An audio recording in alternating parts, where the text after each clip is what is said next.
cheers to the real. Good vibes only. Putting in work and recipes to all the homies. Yeah, money was the motive. Hood couldn't hold me. 100K made man suckers looking for me. Yes, sir. It's the one and only Mr. Tom Brody, original Long Wolf. This is the Cheers of the Real podcast. It's art, it's music, it's culture. It's original New York shit right here. I have with me the one and only art curator, graffiti icon, New York's own Kel 5Mh. What's poppin', my brother? What's good? What up? We got the beers popping right now. Let me just salute the kid. Sir. You know what I mean? Cheers. Cheers to the real. Cheers. So what's going on, my brother? How's the new year? How's COVID treated you?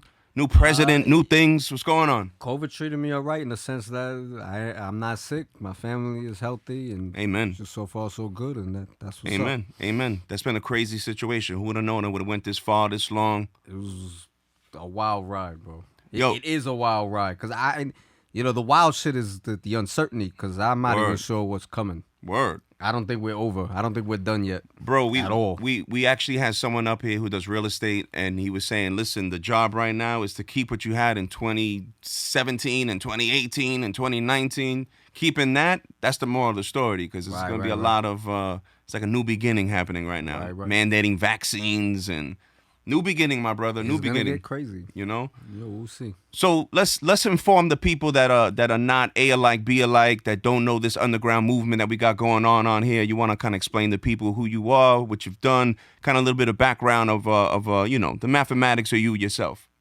Who I am? I'm Kel 5Mh. Wrote graffiti. I don't really write no more. I'm kind of inactive. I hear. Very inactive. Does graffiti have an age? Would age as far as like, is it like a cutoff time? Like yeah, at like 30 you stop? Yeah, is there like a cutoff point on? I don't think so. I mean, I think that if you're well into your 40s, 50s or above, and you're bombing hard like every night, like that's your thing. You apply that to hip hop also? You don't gotta like rap. Nah, well listen. if you're that age range and you're still bombing real hard, I don't think you have a whole lot of else going on in your life. I can't see how you can. I have been seeing a lot of graph. When I was bombing hard, I was in my teens. I was in my 20s. There's people getting busy. In my 30s, maybe. COVID busy. But that's what I was doing, bro. I didn't have a lot going on. I had like a job and this and that. Now I got I'm a whole different world. I got a family now. Absolutely. So and room. It's funny because when we go backwards, everyone that comes up, I always pick their brain because, of course, everyone's been passionate. They're pioneers of what they do. And I always say, like, so what's the root of how you fell in love with hip-hop? And for most people, it's either the b-boying and the rapping, but most people even fell in love with the dancing or the graffiti. Okay, so... It's one of those things that they really fell in love with. Okay, so first of all... If you want to debate early, we could start early with the debates. But I don't even think graffiti should be considered an element of hip hop. Ooh. Don't think so. People are gonna be. They could be upset. That's all right. They can hit in the car. Let them start up. I'm gonna put that in air quotes. Let them start a debate in the comments too. Let's go, because there's got to be people. If you really write and you really know your history of graffiti, there's got to be people that at least will see my point of view. If you look at all the pioneers of graph, right? They weren't into rap. They weren't into they weren't b-boys. There's a lot of dudes that were like white dudes that listened to like metal, rock. Blade was like a disco head. So I've heard. You understand what I'm saying? Like there's a lot of like pioneers that. Listen, bro, if you like... That don't even fit the cloth of what you think of as a graffiti writer, so to speak. If you're speaking of, like, the history of fucking rap music and, like, the early people that were involved in rap, like, they listened to fucking Creedence Clearwater or whatever. That's a fact. Or the Doobie Brothers. That's a fact. Boy, that's not... They're different. It's different, bro. How could you consider, like, you know what I'm saying? Yeah. I don't know. That's just me. There's so many demographics of people who write. There's so many writers that come from all different cultures, all different backgrounds, all over the world. I think that generation was just a lot raw, though. That's the subway tunnel 80s generation. For sure, They're just raw. But even that come up, the way they was raised. Even those dudes that were doing the subways, like Is the Wiz and shit, like rest in peace to Is the Wiz. They weren't hip hop heads, man. Not at all. They were not hip hop heads, bro. They weren't. So like it's, you know, and they were rock. And yo, is rock the subways? Like, you understand? Like, so. And when you see him as an older man, which I had the privilege, you know, to be introduced to him, very non-assuming, you would not think that this dude is the graffiti icon because he just blends in regular pedestrian blending in. So you mean he didn't have Adidas with fat laces and shit? At the time, he did not. Yeah, I'm gonna go ahead and say that probably never he had that, which is my point of view. Right. Like, you know, my hair. point in hand. Yeah. Absolutely. And it's funny like that because I think something that I have debated with people that you could drop your opinion on. I am a firm believer that I think hip hop has broken the race barrier in this country. For sure. 100%. I mean, I don't know when the last time you was at, like, went to a hip hop show, like a live concert or whatever. Maybe not something that you're involved with, just like went to, as a fan. As a fan, it's been a minute. It's like, it's mostly white kids. Yes, it is. That's pretty much 90% of the audience is white kids. So, you know, I would say a good percentage of the consumers, maybe not now because it's like a digital streaming age, but when it was all like purchasing vinyl cassettes or CDs, I think a lot of those consumers were white people, white kids. I would agree with you. I would maybe agree I'm with wrong, you. But I don't know. So is that? So yeah, definitely. Does that steer the sound? You think? What is that steering the sound? Because of the audience, is the new audience that's coming in the last 15 years, is it steer that rawness that used to have that authentic, maybe boom bap, so to speak? I don't think so exactly, because I think a lot of MCs are still that are true to their shit. They still spitting what they spit. Like you listen to look at like them Griselda cats, right? Dope. Who we were talking about them the other day. Yeah, I think they're like the freshest cats in the game right now. Absolutely. And so them cats, like, shout out to Benny the Butcher. A lot of their audience is fucking, like I said, like these white kids or whatever, and I don't. You hear anything that they're spitting? That's like, do you hear them like tweaking their fucking their lyrics, their stories and shit, their life? That's what's always wild they're for me. Speaking about what they live, you know, they lived a real life. They lived the real shit. They're street cats. And to know who's buying it. That shit, bro. And to know who's buying it. Talking, you know, they're not switching their pitch up for fucking because of their consumers. Gotta love that. You know, but it also comes down to like, people if they were rapping about living like this suburban life, they might not. These cats that are from that suburban life might not listen to this shit because you want to see what's. I agree. You want to peek out the window. You want something out of your norm. You want to peek out the window. You want to see something. Absolutely. Yeah, you watch a documentary. You want to learn something new. Or I'm with you. You know, it's curiosity, bro. I'm with you. You know? I'm with you. I think again, A alike, B alike. I say that a lot, but I think like-minded people know that it's always culture over color.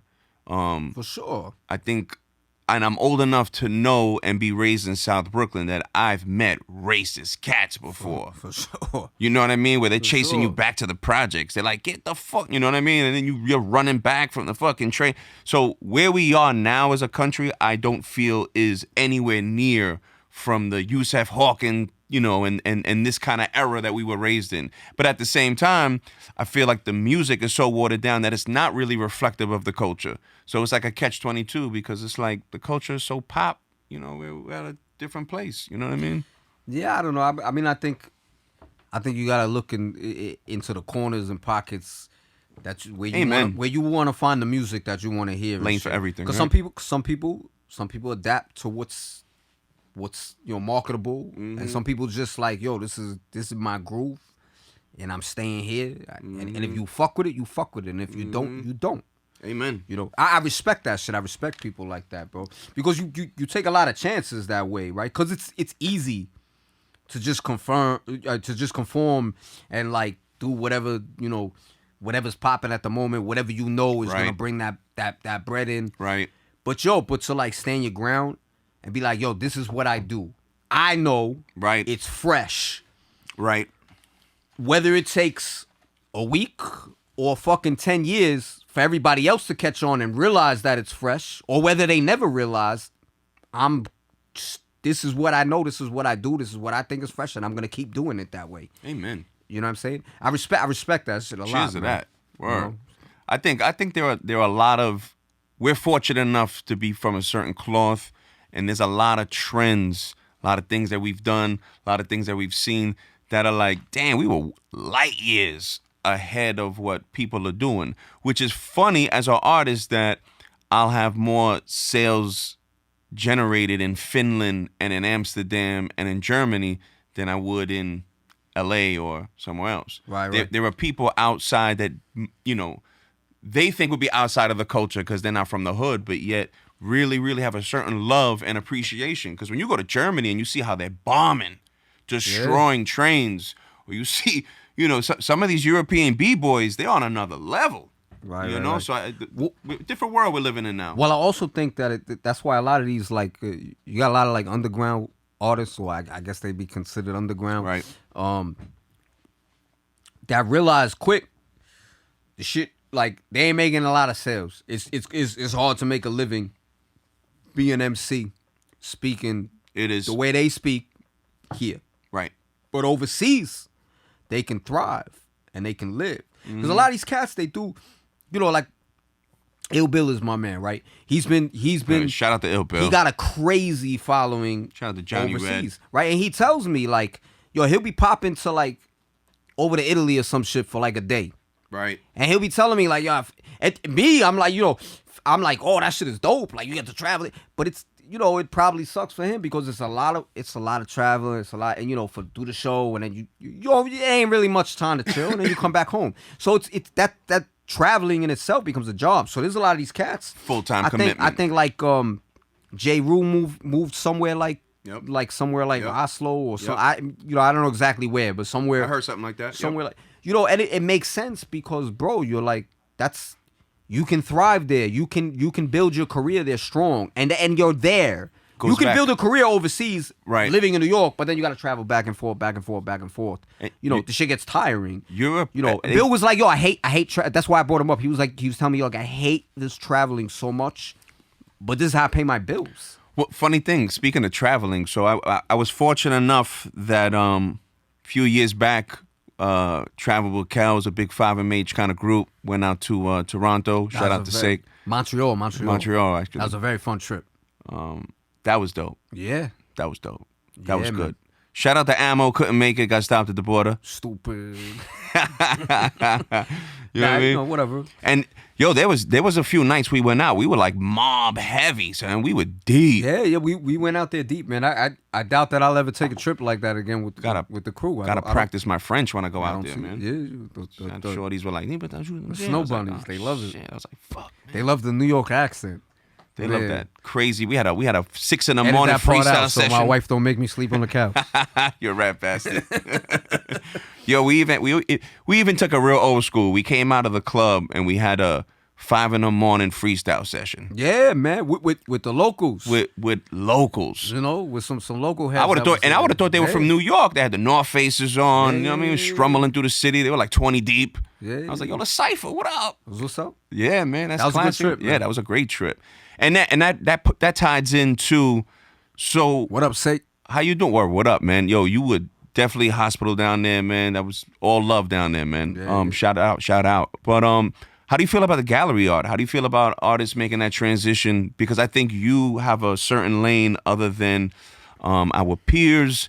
Think you actually can draw and you actually are Thank you. gifted in the sense of art. Appreciate it. Thank you. You're in a style and a league all your own, my man. So I think, how do you feel about that transition where we go from canvases, we go from kind of street bombing, cans, So crossover? I kind of the worlds are kind of separate in my mind.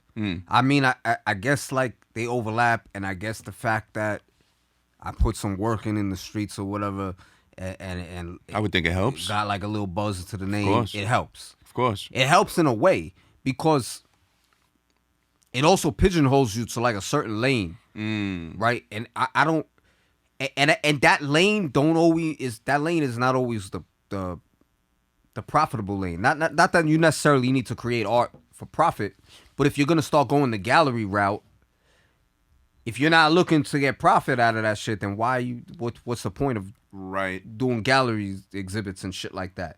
And personally, I don't make a lot of money doing exhibits. You know, any of the exhibits that I've had in the past, I've sold shit. Mm-hmm. Not in all of them, in some of them. But that wasn't really where I made money. But I made money through the exhibits by networking. And then, like, I meet you at this show, and we kick it, we exchange numbers, blah, blah, blah. And then you start hitting me. Yo, I want a portrait of my fucking grandmother and my dog holding her pet parakeet. Okay, no problem. Let's build. What colors you want? What this? How do you want it looking? And that's how I just networking, bro. And I got a lot of commission work off of networking. But galleries itself, it's a funky game, bro. Galleries are like, you know, you're an MC, bro. Galleries are like the music industry, you know, they're like labels. Right. So you got to be careful because there's a lot of sneaky, slimy, grimy motherfuckers that are in there that are trying to I completely agree. There's a lot of people in this New York kind of culture that they have been taking advantage of artists, you know, and I say that more on the art side, you know, a lot of like-minded people we go, yeah, man, it's like, when you see, it's like, listen, if I'm gonna curate this party, and I could bring 300, 400, 500 people on my own who are gonna buy liquor, they're gonna buy some pieces off the wall. What do I need this middleman for at that point? You know what I mean? Like everything.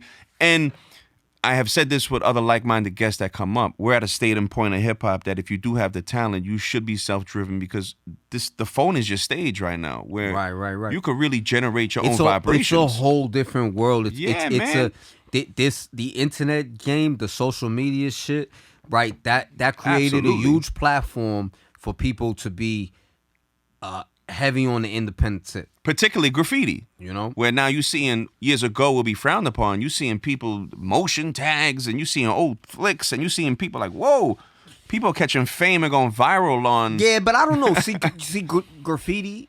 See, this is talk like, about again. This is where I separate the worlds. Like graffiti, graffiti is more of like a pure thing. I think the illegal aspect of graffiti is what makes graffiti graffiti. Completely agree with you. I'm not really super interested in seeing like graffiti in galleries unless it's done in a real creative, interesting way. But I can very much differentiate what's what. You ask to other people, maybe you know, especially people who are not involved in the culture. They see it as like it's all like one big thing to them, but it's not to me. Like it's graffiti is, bro. For me, graffiti was like, if it was legal, I may have never fell in love with it the way I did. The adrenaline rush was it for me. Mm-hmm. When you're fucking in somebody else's neighborhood at 3:00 in the morning and you're bombing and you don't know what to expect. You don't know if there's beef coming. You don't know if the owner of the building is coming to fucking pop you. You know what I'm saying? There's an adrenaline rush, bro. You don't know if the boys are coming. You gotta, you know, that's what I like. Your heart races and your. And for those that don't know, when we speaking, if check the credentials, Kel 5Mh, like it is there. So when we speak about graph, I'm curious. What are some of the crazy stories or crazy situations or any any craziness being a graph? I'm sure a lot of beef, a lot of random things. As much beef as maybe I had. Me personally, I never really had any beef with anybody. Personally, like there's nobody that crew beef. I'm always guilty by association. Crew beef, yeah. So like if you're my if you're my man and we roll together and I'm fucking with you every single day, blah blah blah, and you got beef with Joe Jerkoff that lives 3 blocks away. That guy. I got beef with Joe Jerkoff too because what am I gonna do? Like I might not have any personal thing with him. That's an honorable. You and him might have some personal shit. An honorable trait. There's no way around it, bro. Even if I don't want to do that shit, you're stuck with it, bro. What am I gonna do? Am I all of a sudden supposed to be like, oh, 5Mh got mad beef, yo, I'm not pushing 5Mh. Fuck that. I started that shit, bro. That's me. And don't get it twisted. You know, Kel, you know, Prez, and then even going backwards, you know, when we talk about 5Mh, what's the foundation, the seed? How did it start?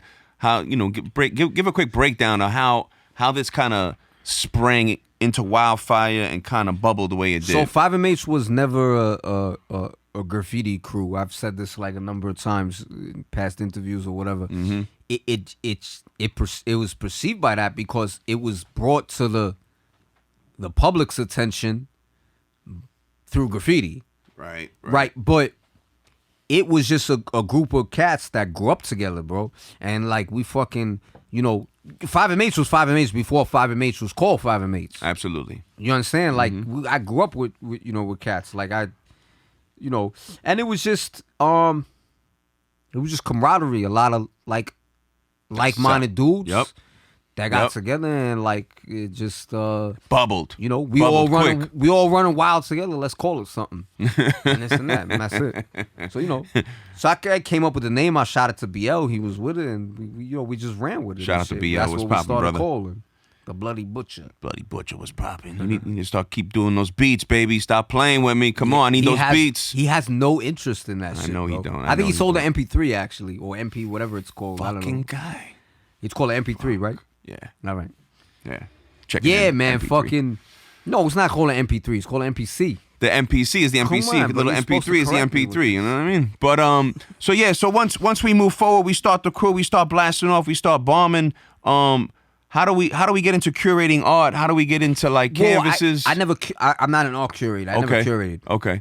A curator is like one that puts the show together. Yeah. I'm just the participant. I might be the one that puts the people together. Mm-hmm. Like I might be like the glue when it comes to like certain people networking with other people. Yeah, you gotta bring people down, man.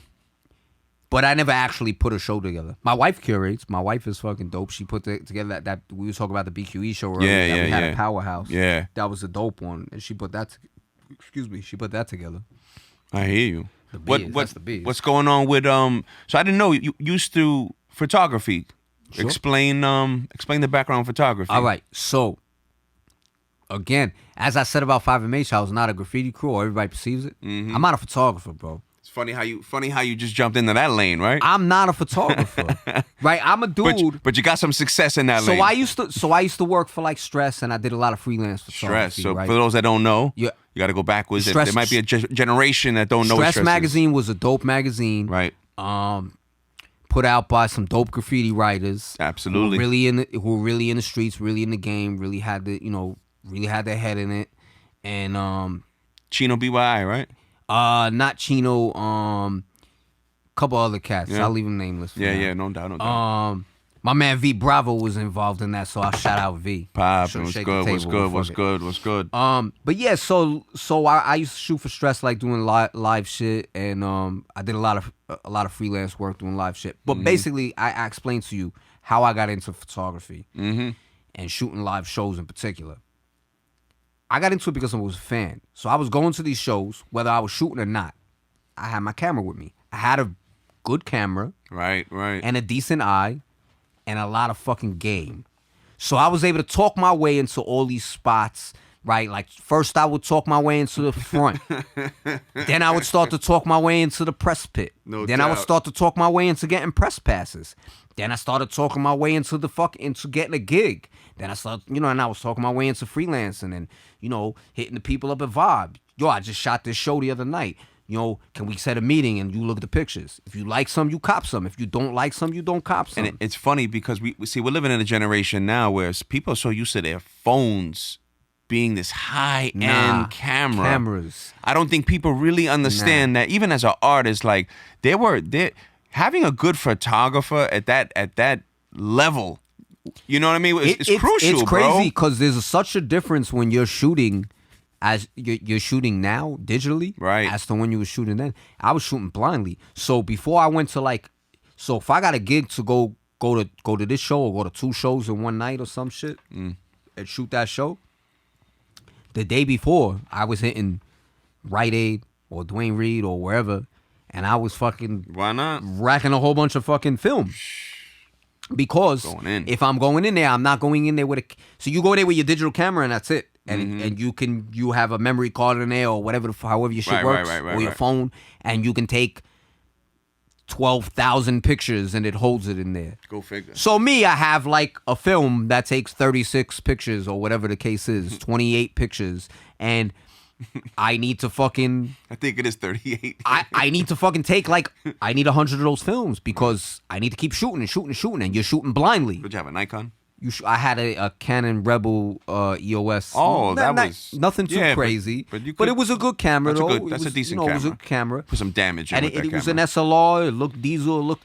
Even if it wasn't as professional and I didn't know every feature on it, like I said, man, I was able to stunt front hard enough that I was like... I bought one myself.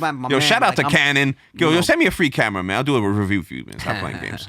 But that's a beautiful thing, man. And I think that's people don't realize when I do these shows, I always tell people you don't necessarily have to be the artist in front of the camera. There are ways that you can really play a major role within the culture on the back end. And photography is one of those ways that if you can take a good picture, it's worth a million words and it's priceless. There's still a lane for this. It's ongoing. I think any bit of success that I had as a photographer is more so because I just grew up a New York kid that knows how to talk the talk when it's time to talk the talk. I hear you. Like if I gotta sugar your ear up to get where I need to get, I know how to do that. And I was able to do that shit. And I ended up getting some money out of it. Why not? And it worked. This is where it's at. And I enjoyed it, bro. It wasn't even like it was a job because it's like, yo, you're sending me to shows with a press pass where I'm up close and I get to, go backstage and I get to meet and shoot all these people. I love. This is hype to me. I would have been going to the show anyway. I'd have probably paid and bought a ticket to go to the show and see it anyway. Of course. It's dope, bro. So a lot of your canvases, if people don't know, I'll let them Google you. They'll see it. All the shows were amazing. We spoke about Montreal. Amazing canvases were amazing. Are you self-taught? Self-taught. Self-taught? Self-taught. So my uncle, right? So how I got into drawing at all, right? My grandfather, he bought me a tracing pad one day. And then he used to bring me over to OTB every Sunday with him. And it was a 99-cent store next to it. Yo, Scotty, can we get some more beers? And it was a 99-cent store next to it. And he used to buy me like little comic books and shit like that. And he bought me a tracing pad one day. I was always into like drawing or whatever, but I was never like, I wasn't ill or nothing. I was young. I was like maybe like 7, 8 years old. And I lived with my uncle at the time. My uncle was an artist. Oh, okay. Right? Thank you, brother. He, unfortunately for him, he was also preoccupied with heroin, so he didn't really do much with the art. But he lived with me, and he was an artist, and I used to see his shit. Thank you, brother. Of course. And I used to see his shit, and fucking, I used to make him draw me shit all the time. So I bring everything in the world. Draw this, draw that. Draw me G.I. Joe. Draw me fucking... Cheers. Draw me XYZ, whatever. And it's a good influence. And I would just fucking trace everything. So everything he drew me, I would trace. And that's how I learned the skill of drawing. Like, that's how I learned how to draw. I started to understand it, better. It started to make sense to me. And then I would, like, take my tracings and I would try and draw them without tracing them. And, sometimes they would look funky. Sometimes they would look pretty good. Sometimes they would look like different, but funky in a good way. I like them. Like, oh, that shit don't look like that, but it still looks fucking fresh. It looks like my own shit. Pardon me. The beers are going to make me fucking... That's all right. That's what we do here at the Cheers of the Real podcast. So that's how I learned the skill of drawing. And then I just, you start picking shit up on your own. Right. Trial and error. Most of my shit is just trial and error. Like, no self-taught, no school, no nothing like that. I took like a painting course in Parsons at some point when I was in like my early 20s, but I hated it though, bro. Really? I hated it because like first of all, it was very boring. It was all like still life. Well, I would think you're surrounded by like-minded people. So I would think that kind of energy, you know what I mean? Yeah, but and then like the instructor was like very like, oh, you can't put your strokes can't go this way. They gotta go that. And I'm like, I was put you in a box. Eat a dick, like. Yeah, they put you in a box. I wasn't really with it. Yeah, I thought like I would do it and I could get like some technique and this and that, but I find that for me, maybe for other people it's different, but for me, I find that the best way to learn techniques is just trial and error. You just try shit. If it works, here's the deal. I have a philosophy on fucking drawing is hard. but I have a philosophy. Anyone listen to him? Yeah, listen, drawing. You put the time in. You're not getting it. Like a lot of people, even myself, would get frustrated. I'll see some canvases like Kel, and you're like, shit. Like, I gotta put the work. You gotta put the work in. You're not gonna get it overnight. You're not gonna buy a magic pill and fucking. But it's anything. Practice makes perfect. Amen. Bro. Amen. Yeah, Amen. my son is fucking 9 and he can't understand why he keeps getting the same math lessons over and over again in school. Right. I already know this shit. Right. Why do I gotta do it? Right. Because that's how you fucking remember it. Yeah. And that's how you know it. It's just practice. You practice. Yeah. You know, you do something today.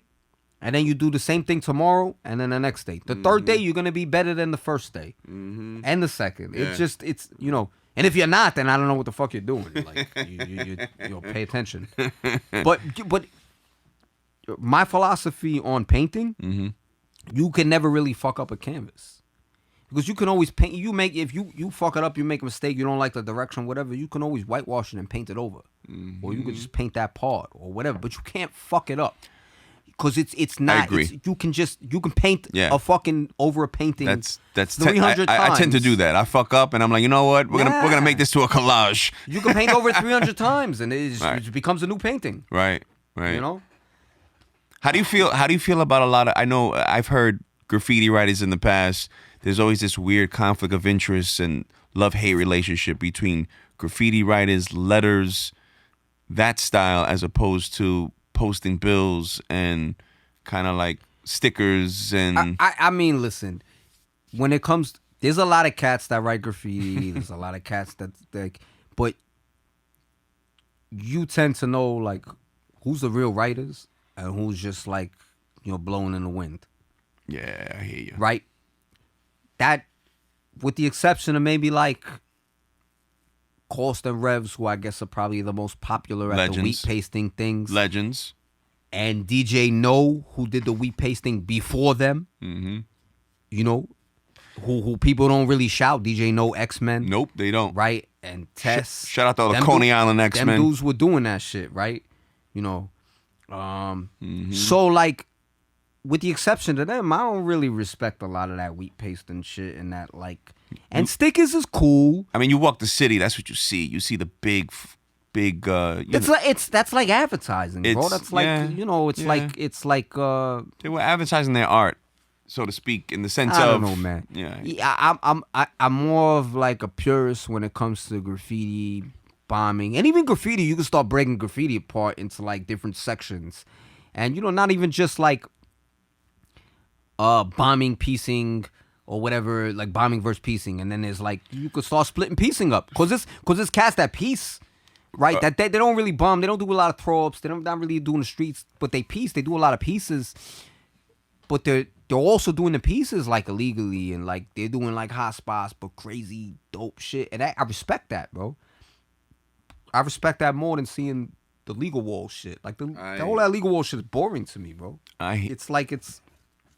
It goes back again, what I told you when we started speaking. I mean, to each his own. To me, the adrenaline rush. Right. I mean, look, respect to everybody that's doing their thing, bro. If you only do legal shit, then cool. That's what you do, bro. But you got to stay in that legal lane. You can't try and jump into the conversation about the streets if you're only in that legal lane.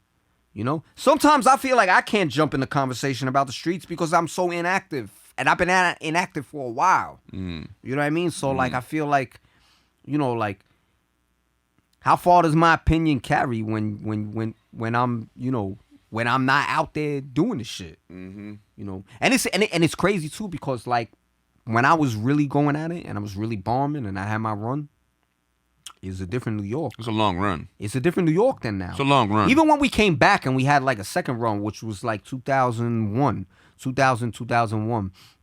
It was still a different New York than now. And 2001 was a different smashing shit. 2001 was a different New York than 90s New York. Well, after 9/11, the city was So it's different. Like, so I don't really know what hurdles these kids that are bombing day in and day out right now, I don't really know exactly what hurdles they're at least firsthand, I don't know exactly what hurdles they're facing. Because it's different. There's CCTV cameras everywhere. Fucking drones everywhere. Everywhere, bro. It's different. It's different. Drones everywhere, there's a lot more shit that you got to take into consideration now than what you did then. Mm-hmm. You know, like the hero situation is.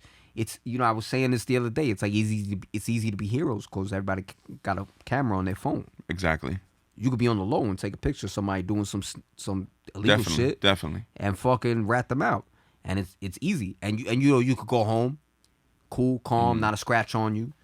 You can't run up on somebody doing some shit without a camera, 93, 92, whatever. You can't be like, hey, you can't be doing that. Fuck out of here. You don't want to get stomped out. Fact. So it's different, bro. Fact. It's a lot easier for people to be heroes. So that creates a whole nother hurdle, you know? People, the one thing I would say about me as someone who loves the culture, I always felt, me and Che were talking about this a few times ago on the back in the days we would always talk, but I think graffiti itself is the most underappreciated, and it is more complicated to get into that lane and facet of hip hop than I would think because I know for a fact, as someone who try to walk it and talk it, it is not easy to walk a ditch, middle of the night. You're not making noise. The dog is barking. You're climbing. You're climbing fences. It takes bro. It takes balls to go into certain spots. Balls, bro. I've been into like crazy situations. I've seen crazy things. I've seen like you were talking about walking the ditch. I've seen crazy motherfuckers like shooting dope and shit in there. Right. I've seen homeless people fucking having sex. Like you see crazy shit that just numb to it. You're putting yourself in a situation, bro. Nobody who wants to walk through the tracks for no reason. Like there's grimy. It's a different world. I tapped out quick. I tried to. The passion is there for graffiti, I will admit. And I say the one time I went bombing with my cousin. I went with like Zoot's crew. I went with Indy and Sill and MN, and we went down to the ditch. I was like, yeah, this life ain't for me. This is next level. Yeah. You got the train. You got the train blowing by. You got noises, sirens. It's hectic. When I was in 7th grade in junior high school, right. At Cav and shit. Shout out to 281. Everybody went to Cavallero, mm-hmm. right? But when I was in 281, I went with my boy Teddy Tack from Avenue U. He brought me to the tracks, to the end line, and that's the first time that I did any.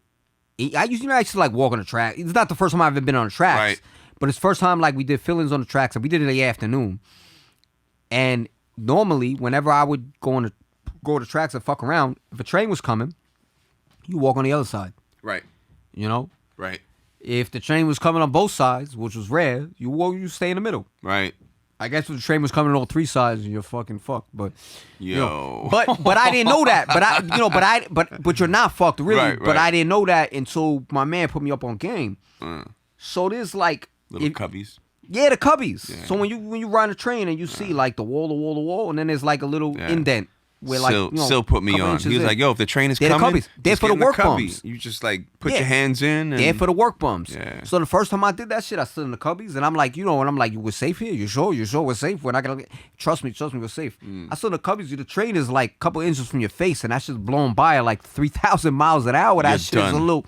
You're done. It's gonna take your face right off. But it's a little. It's adrenaline rush. It's an adrenaline rush. Your heart is pumping, bro, because that shit is whizzing by your face mad fast. And that's a whole different level.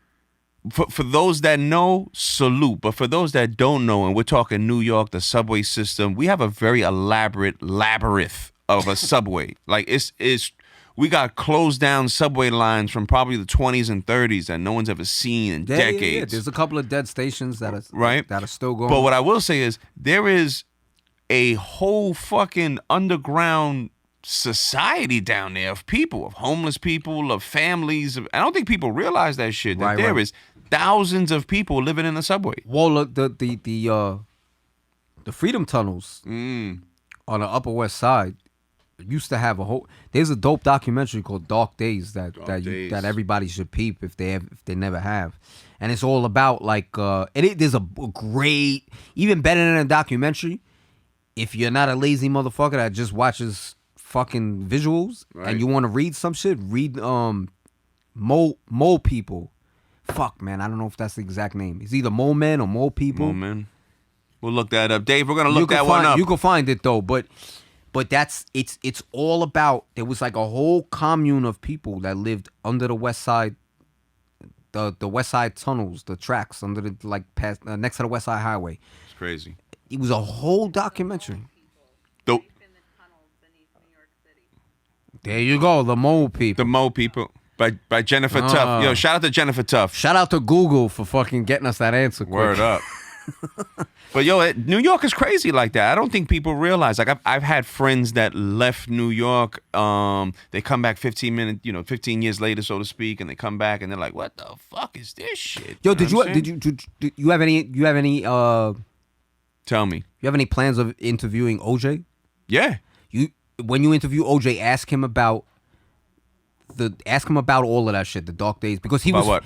About the subway? all the people about underneath the West Side Highway. Okay. Because he was like one of his like mentors is a dude named Ment that lived down there, and he was like really close with them, and like so he could probably really tell you shit about that place firsthand.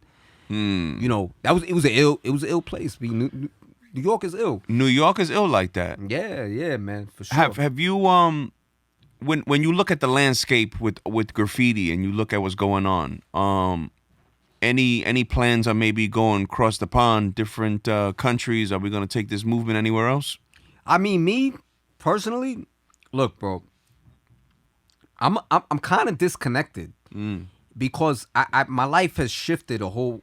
You know, I'm a family man, and that's like a beautiful thing. That's like the biggest part of my life right now. Nothing wrong with that, like my brother. That shit is bigger than paramount. Bigger than my art career. Yeah. It's bigger than graffiti. Right. Bigger than any bullshit that I've done in my past. Right. That people might recognize me or give me you. recognition for. It's bigger than all that shit. Right. Like it takes up a lot of time in my life. You know, my kids. Well, if you want to raise a kid the right way, you gotta put the time and in. bro, I got 2 kids, right? My 17-year-old is gonna be 18 in a couple months. Wow, he's on his way to college next year. It's crazy. You know what I'm saying? So It's crazy. There's a lot of shit to prep for. It's crazy to know I have friends from the 90s that have kids going to college. My 9-year-old will be 10. It's crazy. You know my little man, Sonny. He's Shout out to Sonny. He's special needs, so he requires a lot of attention, bro. And it's there's a lot of things that like I can't let get in the way of that. Right. Graffiti is one of them. Graffiti is great, right? But it brings, Well, yeah, the idea of going bombing, God forbid you get bagged. well, that's what it is. It's like, not graffiti, but it's the repercussions. steadily be making like bombing like a steady thing and going out. Like I would love it if I had the time in my life, but there's no room, and it brings a lot of bullshit. It brings a lot of bullshit. Beef comes, you know. And even more important than beef, because fuck beef, whatever. Beef is beef. Right. You deal with that shit. Right. You know, you grow up in New York, you deal with beef at some point. Amen. But it's more so like all the bullshit that comes legally. I don't need that shit in my life. I can't handle it. I don't want it. There's no room for it. How I look, I'm in my mid 40s, bro. And I'm a parent, and how do I look fucking having the boys come up to my crib to raid my crib and pull shit out and go through my son's room and rip my son's shit apart looking for get the fuck out of here. I don't need next that. level. I don't need that shit in my life, bro. Nah. You know, over graffiti? Nah, I hear you. When it comes to doing illegal shit, man, like I'm not. Yo, if it's not something that's making me money, I don't really see. I can't do it. And not to say money is everything, but yo, like what? It helps. Again, I got a family, bro, and it helps. You need money to take care of them. There is a fine line, between love and hate. There's a fine line between your morals or your moral compass and kind of, chasing money. But no, I mean I'm not like a. I got you. I'm not a hoe where like I'm gonna do anything for some bread. No, not at all. But if I know that there's something particular that can get in the way of my money, I need to cut that out. That was that. I don't know. It's bananas.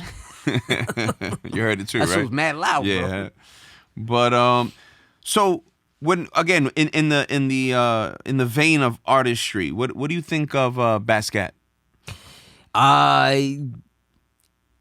Overrated in my opinion. For me, personally. Like as far as his style, I like some shit. I don't like a lot of shit. The fact that everybody couples him in with like, oh, he used to be a graffiti writer, I don't see that shit. Everyone. First of all the shit that he used to do, where people consider graffiti, and which I don't consider graffiti, as far as like the statements, the statements that he used to write. Right. I think they're dope. Right, but I don't consider it graffiti. I mean, he had that little Samo thing. Death to all crack dealers. And so now also, not only do I not consider that graffiti, every time, just because you write something on a wall, doesn't mean it's graffiti. Graffiti's a whole different culture, right? And if you're a writer, you understand exactly what the fuck I'm saying. If you're not a writer, you might be a little confused. So, aside from that, the things that people consider him, the statements and the Samo tags, that's not even really him. He did that shit, but that was multiple people, wasn't it? That's Albert Diaz Bomb 1. Right. There's a dude named Albert Diaz right now. You could go to Instagram or Google or any of that shit. Like he's actively like, if you want to buy like an original, if you like Basquiat and you want some original New York history, buy one of Albert Diaz's pieces because he's alive today. LES dude, right? I couldn't tell you if he's from LES. I don't want to say where his origins are because I'm not 100% sure. He used to write Bomb 1, B-O-M-B, Bomb, like,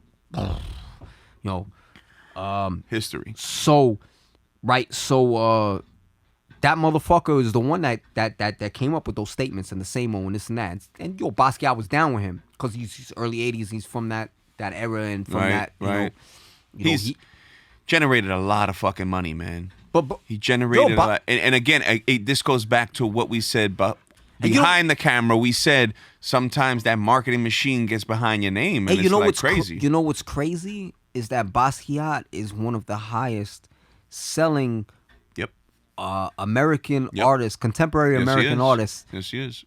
From the last 40 years. Yes, he is. But he didn't see that money when he was alive. Even the reprints are crazy. Listen, he was selling. He had a successful art career when he was alive. But his shit is selling in the You're talking 20-point-something million. 20 millions right now. Yeah. 30 millions. Like, that's a lot of fucking bread, bro. He was not getting that kind of money when he was alive. No. You know what I'm saying? No. So it's crazy to me. He was living, he was living the dream, as a... He was making paper. He was making paper. I don't think he wasn't making paper, but he wasn't making that kind of paper. No, I hear you. Which is crazy. Yo, Scotty, when you get a chance, let me get a napkin. We had a little... My back. Yeah, Scotty, forget it. I got a napkin. We got a little beer problem over here, Moses. Shout out to Scotty. Oh, here we Scotty, I love you to death, brother. What was that? Yo, what? There was a movie that... on the Christmas list. There was a movie with a song, Scotty Too Hottie. No, you ever seen the Euro Trip? You ever seen Euro Trip? Euro Trip. Scotty doesn't know. There you go. Scotty, do you know? Beam me up, Scotty. Beam me up, Scotty. All right, no problem. Give us 15. FYI, shut up. No.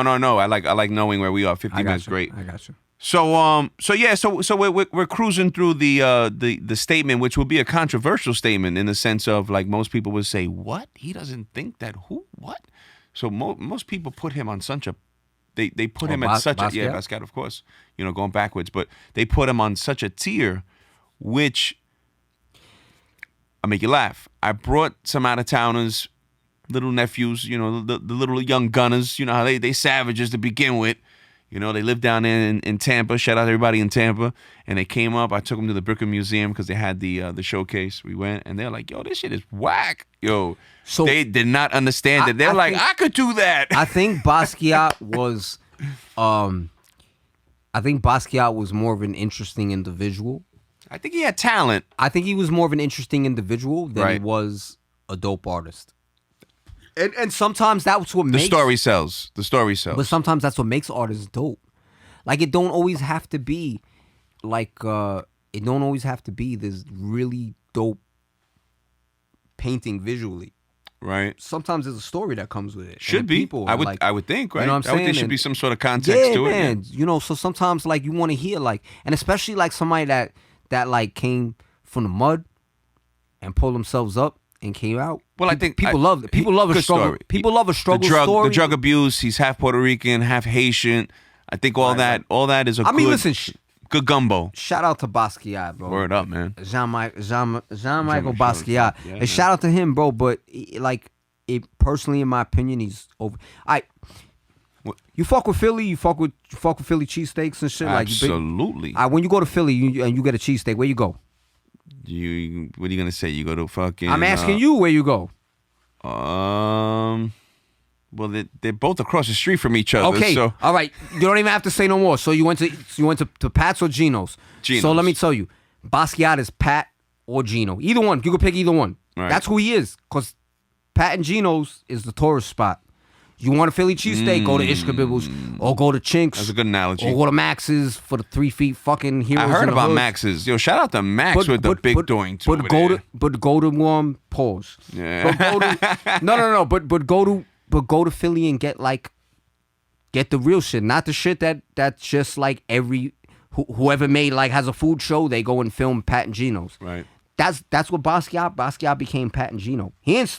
I'm not saying that he started out, but the way he was molded and marketed and sold. Yo, your man has like 4 to 5 films about him. Yeah. You got about you got like 2 documentaries. The really great film, I forget the name of it, but the really great film is where what's his name? Jeffrey Wright played him. That was a great movie. Jeffrey Wright. Which one is Jeffrey Wright? Jeffrey Wright is is the 80s dude? Nah, Jeffrey Wright he's an actor. He did Yo, Dave, who's Jeffrey Wright? What else did he do? All right, you seen what the fuck was the name? Peoples. My Peoples. Oh, My Peoples. That motherfucker. that's He's his been in name? mad shit, Yeah, bro. he's been in mad shit. He's been in mad shit. I didn't know his name. I didn't even know his name. He's a great actor. Yo, but shout out to Jeffrey he Wright. played. They did a film and he played Basquiat and Benicio del Toro is his co-star. He played this. If that was his real hair, I give him credit. I think it was. Yo, I think it was. It looked like he locked it up. Look, if that was, I think he got. That's an amazing movie about him. It's That not. is. It's documentaries actually. Obviously, documentaries are more they detailed should and be. whatnot. They should be. But the movie, because movies are, you want to put the facts, you want to put the details, but you also want to entertain people. Right. Right. So it's a movie. It's an acting. Jeffrey Wright is amazing. He did a great Basquiat. He killed that. He killed that. Not that I know what Basquiat was like personally, but seeing him in videos and docs and seeing live footage of him, It's a lot of heroin. I think he played his personality very well. A lot of heroin. Lot of heroin. That was the time. That was bro. the time. A lot of smack. A lot of heroin. A lot of heroin. Listen, I know. I'm sure we all got people. We products of the poison. I'm sure we baby. all got. I'm sure at our age range. Yes. And where we came from. Say I'm it. sure we have at least one person, if not more, multiple people that we love that was fucking smackhead. You were ready. Product of the poison, man. Product of the poison. It is what it is. So yo, when you say my uncle used to. I had 2 uncles, right, and they both fucked around, and they used to live together, and they used to fucking watch.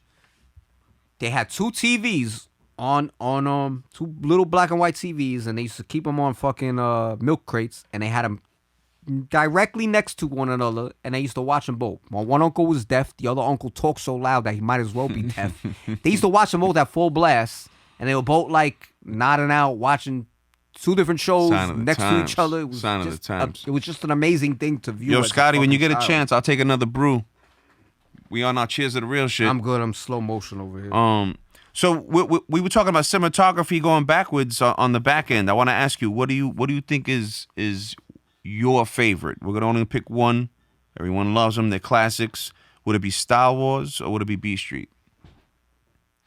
Well, I mean, I think they're 2 different movies, bro. Absolutely 2 different movies. Again, what I was just talking you're the about best. with what I was just talking about with a documentary versus a feature film. You know, B Street was a feature film. Wild Style. What'd you say? Star Wars. Star correct? Wars. Style Wars. Was that featured in the movies? I mean, I'm not of that elk and cloth, but I don't know if it was featured in the movies at the time. I would think it was. I don't know, to be honest with you. It might have been. I would think. But that was a documentary. So you're showcasing the real versus actors. Style Wars was dope. Versus actors predicting the real. That was dope. So what do you like? Do you like the documentary, or do you like the movie? B Street. When you watch B Street, I'm not gonna front though. I'm not gonna front. When I watch B Street now, it's still like ooh. A better comparison would be Beat Street versus Wild Style, because they were both movies. Even though Wild Style had like, they didn't have actors, they didn't employ. Maybe there was some actors in the movie, but for the most part, they didn't employ actors. They employed locals, graffiti writers. Like the star of the movie was Lee. Actual Lee, yeah, like real graffiti writer. Yo, shout out to Lee, man. So I would say Wild Style versus Beat Street, and I still got it in VHS. By maybe the way. maybe I would say Beat Street only because only because I like. It's got a soft spot in my heart because I went to the theaters and seen it. It's like a heartbeat, and I remember it. Like I guess Street. Wild Style was more like if you were in tune, then you got to see Wild Style. And when at the time and look at this guy over here, the fucking Shining.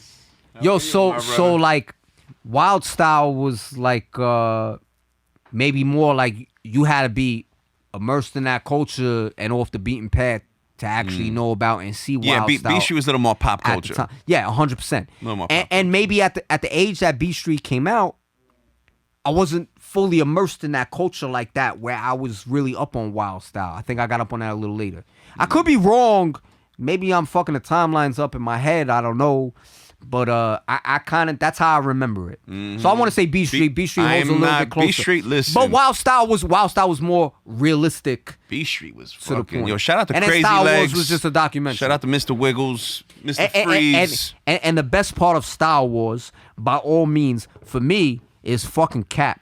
Because Cap, what's the Nas shit? He's like the ultimate villain. He's a villain. What's the Nas shit that he says? Fuck, man. He said, watching the movies and root for the villain. what does he say? I can't forget the bar. I forget the exact bar, but Nas got a bar on the Illmatic, on one of the Illmatic joints. He says that. My man said, if I would have showed up, would have been bang, bang, bang. That's it. Lights out. Yo, he's crazy, son. Yo, you got, see, and look, you were talking about Beat Street versus Style Wars, right? And, you could see clearly that Beat Street modeled this. I don't know I don't know the timeline. I don't know what came out first, but I'm guessing Style Wars came out. It's in the but same stratosphere. They modeled. Yo, Dave, Style Wars. When did Style Wars come out? So the dudes. 82 was Wild Style. 82 is what? Okay, 82 Wild Style. 83 is Style Wars. B Street. 84. All right. Okay. So Style Wars was first. B Street. And because they modeled the dude Spit, they modeled them off a Cap. Like Spit was the dude that went over everybody, that just dissed everybody, right? And like, you know what I'm saying? That was Cap, right? Only difference between Spit and Cap in the movie, they kind of made Spit like a Herb. I never put that. They kind of made Spit like a Herb in the movie. They made him like look he sort of like he went over, and then when they ran up on him, he boogied. He boogied. Cap was like, if anybody knows, boy, Cap was a wild dude, son. He was wild. Yo, maybe I don't know. I don't want to say nobody ever stepped to Cap. Maybe people did. I don't know. I'm not really like an 80s. I'm more of a 90s cat than an 80s cat. And I'm definitely not 80s Bronx. So I don't know what was going on exactly. But from stories that I've heard, I don't think Cap ever really caught a bad one over that shit. So he's a real one. He's definitely a real one. You already got that vibe. When you watch it, even to this day, you watch it, you get those vibes. He's a real one. But you look at his Blood Wars, buddy. Like, everybody quotes that shit. Man. Yeah, crazy, man. So, yeah, man, I go for the villains, man. I go for the bombers before the pieces. I like that. I like the dirty, grimy, filthy shit, I'm not even mad at that. Yeah, man. So I got a little the Gallary thing I want to throw at you. So I read an article that they're making a legal decision for $6.75 million. They have a victory. 5 points? Yeah.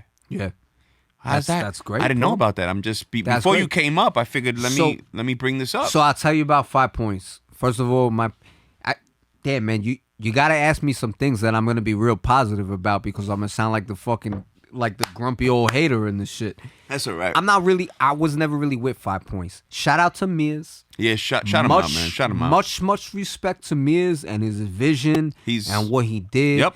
And shout out to all the people that had that vision before him. Phil from because before it was 5 Points, it was called the Fun Factory. I've heard. I never. And before the never Fun affiliated. Factory, it was just I don't know what the fuck it was, but it was just a building that was getting bombed illegally. Right. What had dope shit.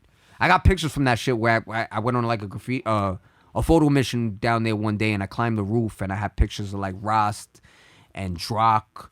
What line is that again? Seven line. Yeah. So well, explain to people what is the 5 Points for those that are not in the loop. What are the 5 Points is a building where I think it was like it's an old factory building or something or other, and fucking huge. They basically just bought the building out and used it as a place for people to do legal graffiti pieces, and it's like you schedule your appointment and then you go at your slotted time. And you do your little piece in your designated space. A lot of international artists. A lot of people that came internationally. It's not for me, bro. I don't know. And the funny thing is I was actually shooting a shit with my wife about maybe creating a place similar to that. And so I might sound mad hypocritical when I'm over here saying that like it's not for me, but me, I see a place like that for like little, young toys who like are starting to practice, or maybe like I see that logic. I see it. They just don't got it in them to like really go out and do some like grimy shit, whatever. Well, nowadays you can't practice, so that's it's a place to bust off. It's a place to bust a little nut and like learn your shit. And I think for that, I think that's cool. But like for like big writers to be there and be like, yo, this the spot, whatever. I mean, come on, bro. Like it's. I don't know. I never looked at it. No, to each his own. Like, hey, listen, if you amen. enjoy it, you Amen. enjoy it. But for me, it wasn't my part. It wasn't my groove. It wasn't my bag. I wasn't really into it. I painted there before. I painted there once. Hey, my homegirl Martha Alicia had a dope project that she did there and invited me in, so I did it. Dope. And like I said, nothing personal to Miz. He put in work. I respect him. And if he whatever him or any of them other artists. My homegirl 2 Flyers involved in that lawsuit. That's like one of my wife's best friends and shit. I respect all that shit. It's just for me, it wasn't like a real it was like a watered down commercial graffiti place. Okay, I could see why you're saying that. I respect it. I can see why you're saying but that. It wasn't my bag. I got you. Listen. I got you. I know exactly where you're coming from. But I hope that they all cake off. I think they will. I really do hope that they all cake off. The numbers, to me, the numbers are mind-blowing. 6.75 bro, million. even if I don't agree that like... So how does that get dispensed between the artists? I don't know. I don't know how many artists are involved. Mind you, that's a lot of 6.75 million, but I would say there's at least 1,000 artists involved. However they split it. So now any toy that's on the back end with a little fill-in is what are you gonna do? You're gonna claim? Nah, all that? I think there's like a handful of cats that were actually involved in the lawsuit. Got you. Like people that maybe had a lot of work there, or people that were involved in like organized. I don't really know the details. I'm kind of like. Kind of making assumptions. No, I think. But I know it's not like, I know everybody that ever painted there is not going to receive a check. Got you. That would be ridiculous. I went to the last, they had, I guess it was like the last few parties they had before they were going to close, allegedly. Right. It is what it is. You see some old friends, some new friends, some people were pro, against, everyone's in a rally. Oh my God, they're going to take it away. But listen, capitalism 101, man. The guy wants to make money. Everything in New York, bro. Right? Everything in New York. 101, man. How many businesses have been lost because people just can't afford the rent? Their lease goes up. Amen. And then their rent is fucking up like 3 times what they were originally paying, and it's just you can't do it. It's the state of New York in general. It's just gentrification was super heavy. has been heavy for a lot. It's weird because like I walk for a while when all these like gentrification started happening, when New York's when it started to shift, right, and you start to see a lot of these hipsters coming in, all these yuppies everywhere and all this shit, and you were like, damn, like I used to walk around the street and look at people and be like, that motherfucker's not a New Yorker. That motherfucker's not a New Yorker. Fuck that motherfucker. Fuck him, fuck him, fuck her, fuck them. I used to do the same shit. And now it's like, they're part of the landscape, bro. They are part of the landscape. They're like, it's norm now. They brought Trader Joe's to downtown Brooklyn. It's norm.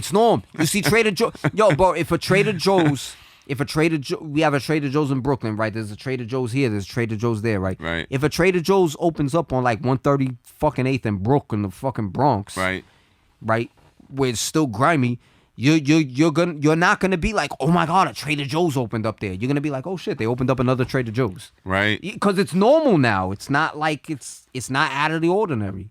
You know, I've actually never shopped there. They've just became part of a landscape. Go figure. Your Trader Joe's is. I've never shopped there. They got great pineapple juice and great platano chips, but other than that, I don't know what to tell you. Shout out to Trader Joe's. You could cut me a check too, man. Stop playing games. They ain't cutting you no check.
The fuck you to society, you're telling me I can't write on this, so yeah, when you're not looking, I'm fucking writing on it.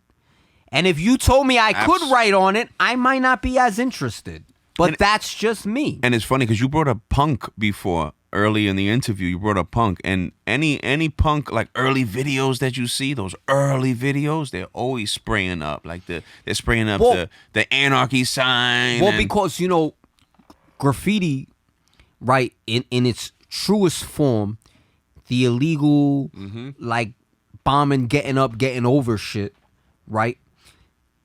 That's sort of the same the same philosophy that punk adopts. Right, like it's very DIY. It's like very you against the system. Right, it's very DIY. It's very like in your face, and it's very like fuck you. Like you tell me we can't do this. It's like very like non-conformative. Like no, punk is the shit. Against shout out to Bad Brains, man. Bad Brains. Yeah, man. Shout them out. Bad Brains is great, bro. Like it's legends. Yes, man. Yes.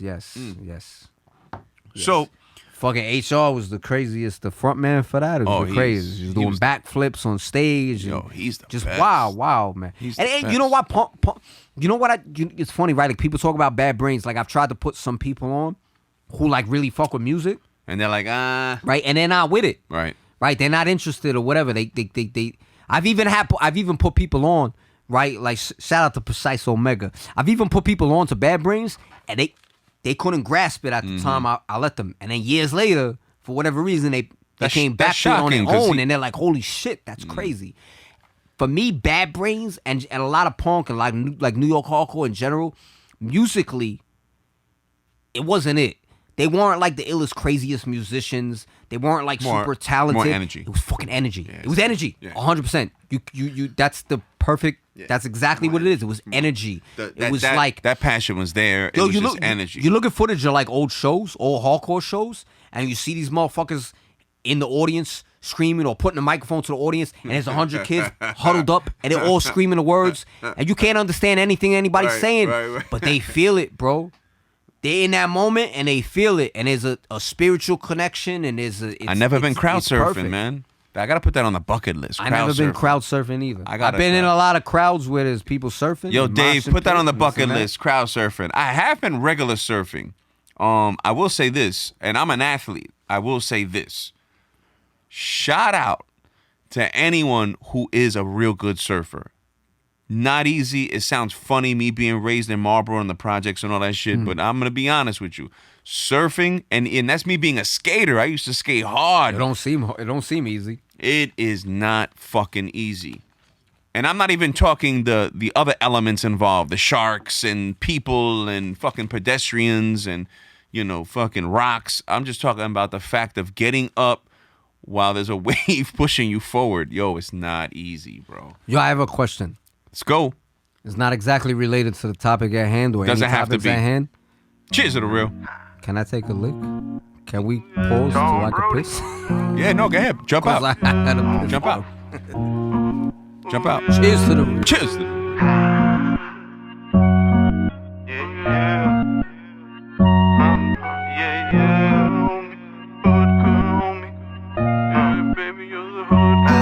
Screaming, cheers to the real. Good vibes only. Putting in work and recipes to all the homies. Yeah, money was the motive. Hood couldn't hold me. 100K made man, suckers looking phony. Yeah, cheers to the real. Good vibes only. Putting in work and recipes to all the homies. Yeah, money was the motive. Hood couldn't hold me. 100K made man, suckers looking phony.